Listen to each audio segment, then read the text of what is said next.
Hello and welcome, my bananaphobic Batmobiles. It's SJB here, and Update 41 has just dropped right now. Feel free to go check it out if you want to. There's a lot of changes coming on in here, so let's go over the main changes first, then we're going to go over the balance changes right after that. First, we've got the Nautic Siege Core. It costs 1 million experience to unlock this guy, so if you're still sort of new to this game, you're going to have to pay $5 or earn a full $1 million to do that. So, if you're going to be one of those peeps that are going to spend money on Ninja Kiwi stuff, just make sure you use my creator support code. It's SJB, and I appreciate it so much. Next up, we have a new intermediate map, Sulphur Springs, so let's go check this puppy out. It says it's an intermediate, but honestly plays more like a beginner map, if you ask me. You have more limited placements on stuff, with water kind of being a little bit difficult to get to, but you have areas all across the way over here, on this side as well, and the balloons kind of just sit around the middle and just go around, like, a lot. So it doesn't seem like that difficult of a map, if you ask me. There's a bunch of new quests for us. There's a new, you can go to the all section if you want to, but there's a new tale for us. There's a bunch of new challenges. There's new tutorials, and a new experiment for us to go test out and have some fun with, all giving you pretty decent amounts of monkey money. So feel free to check these out, beat them, and just earn that monkey money fast. There's some new trophy store items as well. Feel free to check them out if you're into that. This is one of the biggest quality of life changes I've seen in a long time, and I appreciate it so much. We're currently on Chimp Mode. Yes, and the C in Chimps is continues, right? But what happens when we lose? We can press the retry last round button now. Now, this does mean that you will lose the black Chimps medal ability, but it means you can just replay it just like this and try to beat it. So if you're having some strugglicious times, this is the beautiful way to play the game now, and I really love this change. It's going to help so many people out and actually wanting to play Chimps Mode now. Apocalypse looks really scary, but it's also a medium-level game mode. So how difficult should it be? Well, that's the real question here. I mean, there's not very many ways you can start off the game in most situations. Getting decent high-level balloon popping power can be fairly difficult, and on easier maps, it's not that big of a deal, but once you get to intermediate, or expert, or advanced maps, it gets crazy tricky. Well, not anymore. If you look at the amount of money we're gaining here, we're going to gain a ton of extra money at the end of every single round. So getting that extra big juicy chunk of money here is going to make things so much easier in playing Apocalypse Mode, not limiting ourselves in the early part of the game. If you're one of those people that actually likes to do maps and stuff, and edit them and create your own maps, there's a bunch of new stuff for you, so feel free to check them out. There's the Candy Fells props, the map editor holiday props, and I think there was some other changes as well, but it does cost, unfortunately, money, monkey money, or real money if you want to, just jump in on that action quickly like this. Dang girl, we're moving up into the balance changes now, and this is honestly really interesting. First of all, the Spike-a-Pult. What? The Spike-o-Pult. Yes, you heard that here. Does not have any bonus ceramic damage, but doubled its damage from 1 to 2. And don't forget, damage can go through multiple layers, so black not just skips the pink layers, it's actually getting 3 pops out of this, meaning we can get some crazy aspects over here with the Spike-a-Pult. I highly recommend you check him out and try to get some bouncy action on him, because he's going to be a good tower in this new game. Oh my god, we've got a lot of changes here with the boomerang, and this is just straight up insanity. I don't know if Ninja Kiwi knows what they're doing here, but I like the ridiculousness. Glaive Ricochet, $650 from 1,200 down to 600. Having it! But he does come with a couple caveats. First of all, the Pierce is reduced from 60 down to 30, having that. So in the late game, it's still not going to be all powerful, just spamming Glaive Ricochets. But in the early game, this is going to help us out a crap ton, dude. In addition, though, the bounce jumping thing, how far this jumps across the way, has been reduced from 90 down to 60, so going to make it a little more difficult to actually hit the balloons and actually jump across, but it doesn't seem like it's a big deal to me. They're bouncing around pretty far in very meaningful ways for me. More glaives got a couple changes as well. First of all, the Pierce is reduced from 100 down to 80. It's because we're spending less than the third tier, kind of makes sense. The bounce distance is going to remain the same, but the attack cooldown is going to be reduced from 0.6 to 0.4, so he was one of the worst boomerangs in my opinion. Now, who knows? This could actually be a pretty reasonable tower to jump for. Especially if you're going right out ranks, dude. Oh yeah, look at that guy. He's good. Glaive Lord. So we're talking about the 5th tier now. Bounce distance increased from 180 to max. So you can, no matter where, this guy is, he will bounce one thing across the map, which is kind of cool. I really like that. The orbital attack no longer deals bonus to fortified balloons, which is kind of sad. But the Glaive Lord orbital attack cooldown reduced from 0.1 to 0.08. Okay, I mean, seems like a general buff to me across the board on the boomerangs, especially just all top paths got better, in my opinion, which is kind of sweet. Very minor changes for the cannon. The 4th tier balloon impact got a price reduction from 36 to 3,200. The Mob Assassin got reduced in price by $100, okay, and then the Mob Eliminator got increased by $500. So I don't really know what that means, but okay, sounds good. This was already one of my favorite towers in the game, and guess what they just did? They said, screw you, Chris, we're going to make it stronger. No, they didn't. No, they didn't. They just made Inferno Ring even stronger. Pierce increased from 30 to 45. Pierce increased from, and the 520 is increased from 45 up to 60. I don't know if that actually is going to, like, matter that much, because Pierce probably didn't get hit all that much unless you were going all the way to, like, round 98 or something like that, but still, nice to know that this guy's going to be even more powerful now. Oh, no! They didn't! This is no longer a DDT-popping tower. Super Maelstrom nerfed up the wazizzle, man. I don't know why they did this.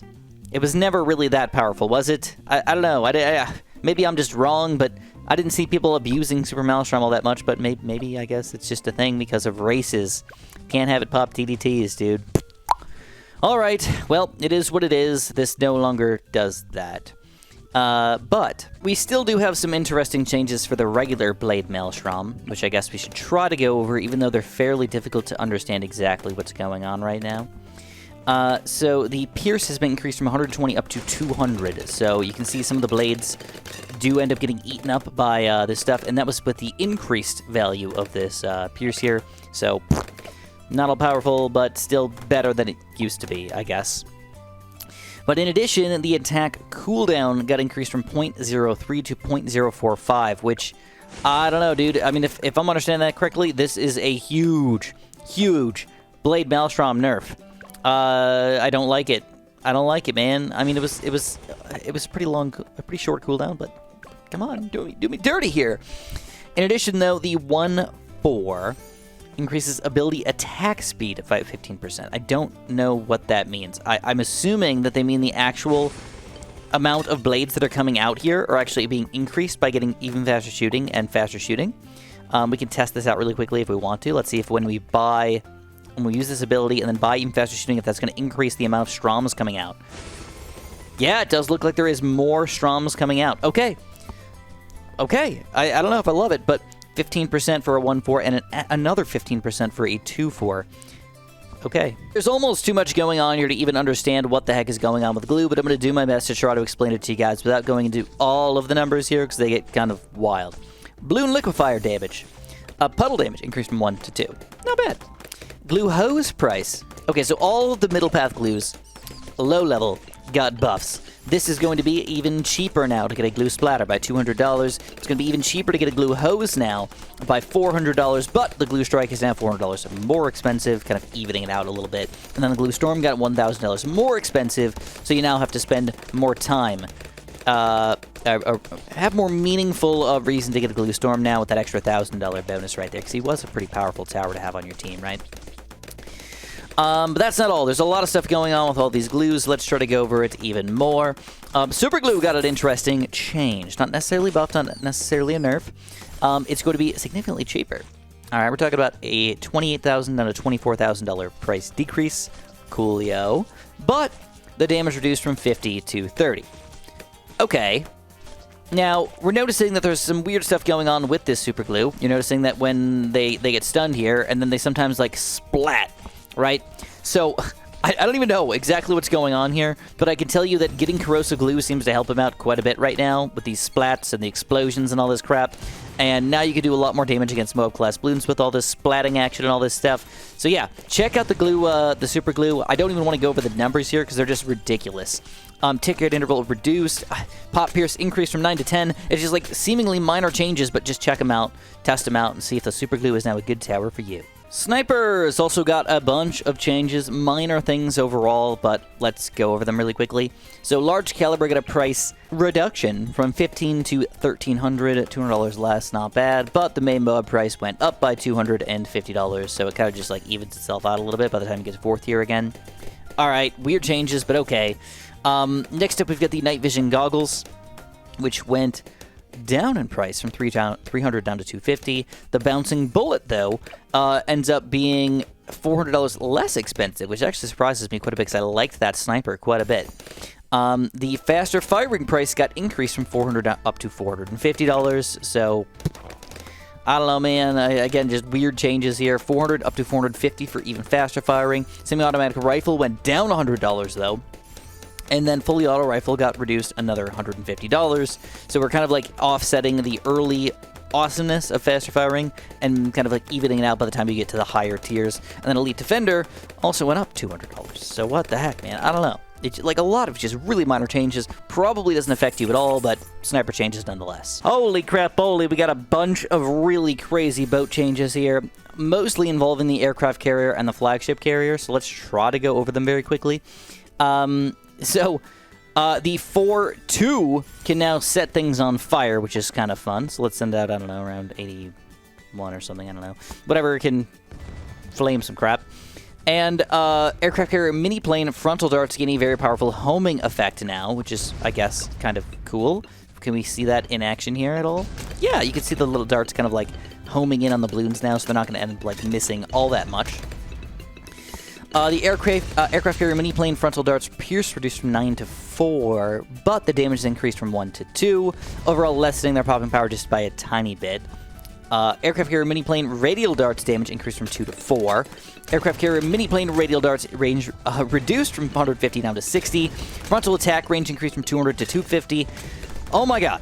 So much crap going on, it just doesn't really matter. Just know that this got a big chunk of changes here, and you're going to have to see if it's going to work for you. Because, again, when you have that many changes, you can't just say, this better, this worse. It just changes, right?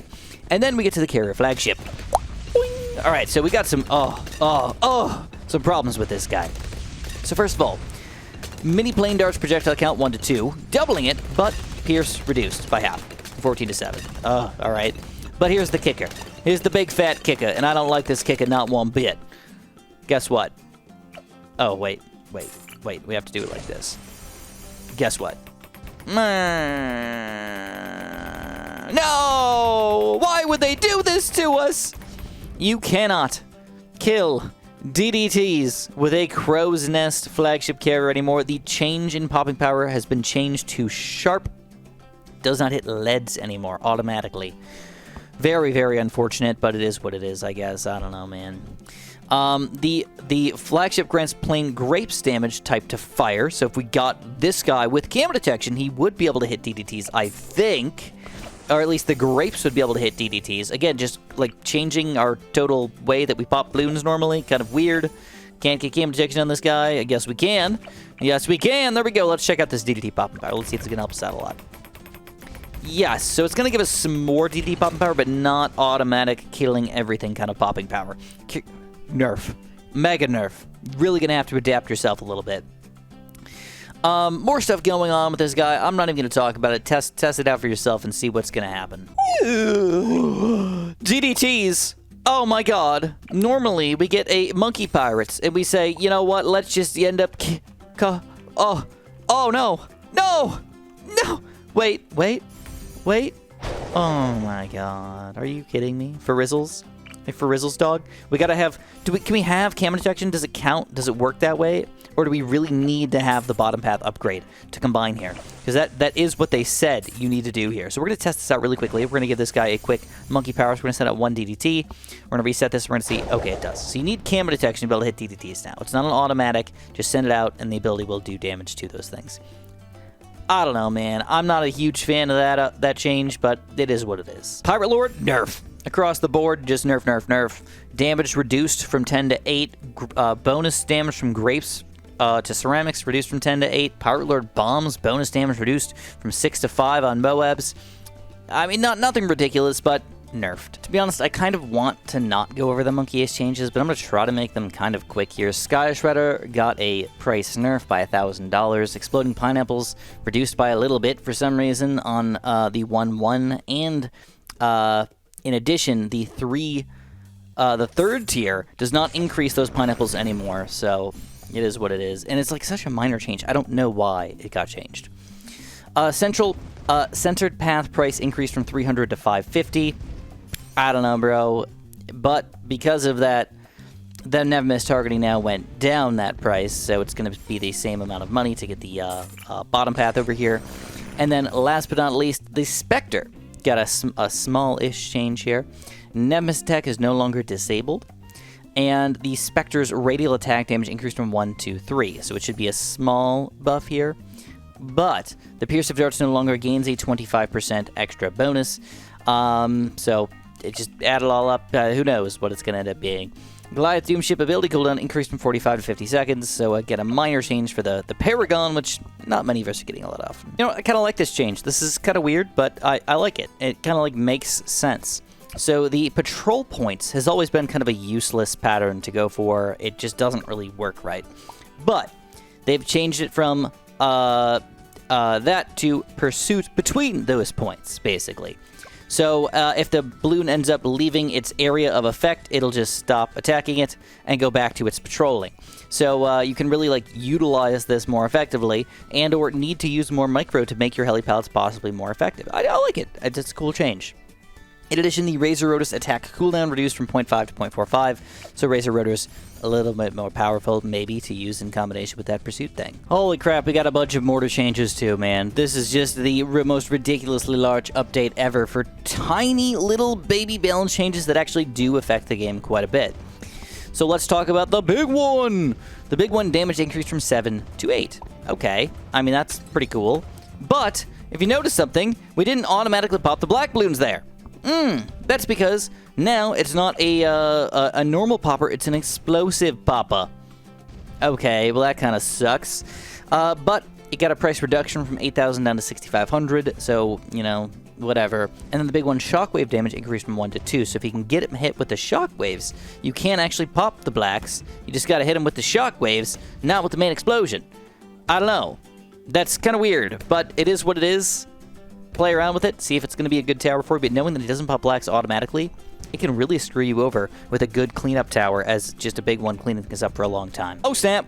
Big one also got a Bernie Stuff damage increase from 5 to 7, and the biggest one from 45 to 50. So I'm not going to say that this was already a pretty awesome tower to use, and it's probably ridiculously powerful now, but I'm gonna probably say that, because yeah, biggest one, Bernie Stuff, check it out, dude. Kind of expected. Artillery Battery had a ridiculous bonus to bad balloons and boss balloons, and I don't know exactly why they gave it to them, other than just saying, hey, let's make him super powerful so people actually use him. Well, it's gone! Boss damage reduced from 4 to 1, or bad. Papadaw buff to other mortars and bad, from 6 to 1. Papadaw bonus damage to bad is reduced from 6 to 2. Okay, so I mean, like, it just nerfs across the board for this guy, but he did get a price decrease from 32 to not decreased, increased from 30 to 32,000 as well, making him even more difficult to get in addition. So is he really that good these days? I don't know. He was pretty awesome before. Now he's maybe a little more fair. Signaflare, $100 more expensive, but the removal radius increased from 43 to 52, meaning we can hit balloons from a little bit further away. Not bad. The Shattering Shells Moab damage over time, damage increased from 5 to 10. All right, I'll take it. And the 204 increased damage over time from 10 to 15. All right, all reasonable things. I mean, it's not all that used, but you can make him an effective tower. Oh my god. Kiwi. You make me laugh. This is like splitting hairs for no reason. Laser Cannon got a price decrease by $100. But the Plasma Accelerator got a price increase by $100. Evening them out means that you maybe want to use Laser Cannon more, but by $100, it's not going to affect the game, and nobody's going to think about that change as being meaningful or long-lasting or anything. In addition, they have changed the Rocket Storm. The spread was ridiculous. Now it is less spready. And of course, you can still end up getting the focused firing to make it even less spready if you want to, but the main just base 0-4 is not going to just shoot things wildly everywhere. Not necessarily confused about this, but just intrigued by this. Dragon's Breath is slightly nerfed by attack cooldown. The Summon Phoenix price got decreased, though, by $500. And the Wizard Lord Phoenix targeted breath attack got changed from normal to fire. So I thought that he also already could not pop purple balloons. So I'm a little confused. I know that I've done challenges where I've tried to pop round 95 and I couldn't do it with the Wizard Lord Phoenix, and especially like 2 Tower Chimps challenges where you try to get this guy to pop them, and it was like ridiculously difficult. I don't know, bro. But either which way, yeah. It supposedly got changed to fire damage now. Paragon's got a slight change as well, but I'm not even going to talk about that. Monkey, some interesting changes here. I actually kind of like this. Laser Blast reduced from 25 to 2,000. Plasma Blast got reduced as well from 3,000 down to 2,500. So Plasma Blasts are now $1,000 cheaper to afford. But Super Range is going to be increased from 1,000 to 1,500, and Epic Range is going to be increased from 14 to 1,900. So if you go for a 2-2 Super Monkey, same exact price. The price is basically being added onto the middle path and taken away from the top path. Interesting changes overall. The Tech Terror price also got reduced from 19 down to 18,000, another $1,000 decrease. Seems fair to me. It's pretty solid tower all around. Ooh, this is interesting. Flash Bombs. So check this out. Flash Bomb damage from 1 to 3, but Pierce reduced from 60 to 30. So not going to work against tons of balloons, but against small amounts of balloons, very, very effective. In addition, the Master Bomber Flash Bomb Moab stun time from 0.25 to 0.325, increasing his stun damage even further. Acidic Mixture Dip slightly nerfed. The max stacks reduced from 40 to 30. In addition, the Acid Pool. Every 5th attack against a balloon drops an Acid Pool under the target. Alright. Coolio. I don't really think it's going to matter that much, but kind of a fun little addition to the game, I guess. I still didn't even see it happen, so yeah. Okay. Another just slight adaptation of stuff. Hawthorne's got nerfed. It's $100 more expensive, but it takes the price away from Heart of the Thunder. Okay, so still going to be the same exact price here, but to get through to the Storm, the price is going to go up another $50. So just very minor druid changes. Spike Factory, minor changes as well. Nothing crazy going on here. Moab Shredder damage reduced from 8 to 7. The ability, same thing, 8 down to 7. And then the ability cooldown actually went up from 40 seconds to 45 seconds, which it was a pretty good tower. I got to admit, it was always my like go-to tower here. So knowing that this guy's a smidge worse is not going to make me not use him, but might make me think about other options instead. And then the Carpet of Spikes bonus also reduced from 8 to 7. So just again, nerfs, but nothing major. Some not wild engineer changes, but still changes nonetheless. The Sentry Expert should react with less cold sentries. So they're just kind of making him a little bit smarter, I guess. And then he should react with less energy sentries in response to Moabs. Ultra Boost, Cleansing Foam Pierce from 10 to 30. So Ultra Boost surprisingly getting like a weird little buff thing, I guess. And then it also is going to change how the buffs are going to work. Before, it did not last the entirety of the ability here. You'd be able to have it wear off before you could end up using it again. Now it'll last the entirety of the cooldown. So I don't know if that's going to affect our gameplay that much unless you're going late game, but it might help you out just a little bit, I guess. And then additionally, Balloon Trap divides the base value of absorbed balloons between all players when collected in co-op, so you cannot steal all of the money with the Balloon Trap anymore. I'm just going to be honest with y'all. Every time I talk about the Beast Handler, I get it wrong. He's so freaking complicated that when I read this stuff, I just get a little confused. I almost feel like I'm dyslexic at some point. I cannot even say exactly what's going on with him. All I can tell you is that the Beast Handler did get quite a few changes. Nothing ridiculous, but they are changes nonetheless, mostly just price increases here, price decreases there, changes across the board to just make you do certain things, I guess. So feel free to mess around with them and just check them out if you want to, but Beast Handler's nothing crazy going on, just minor changes. All right, this was a much longer video than I thought. Heroes did get some changes as well, but I'm not going to go over any of that because, again, most of its stuff is just kind of minor. But a lot of heroes actually got changes.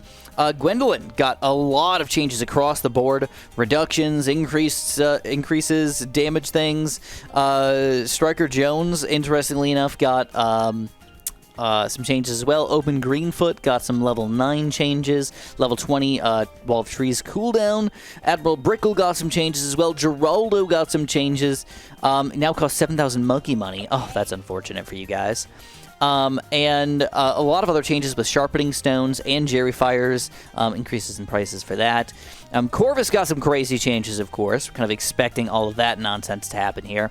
And then, in addition, there are a lot of other changes with bug fixes or just quality of life changes overall. It's so massive. This is a very massive update that I tried to kind of like get it down to you guys in a fairly down-to-earth kind of way. If you did enjoy it, make sure you press that like button. Make sure you subscribe. And again, make sure you use my creator support code. Hopefully it helped you guys out and hooked you guys up. And hopefully you enjoyed the video. Thank you so much and have a super duper delicious day.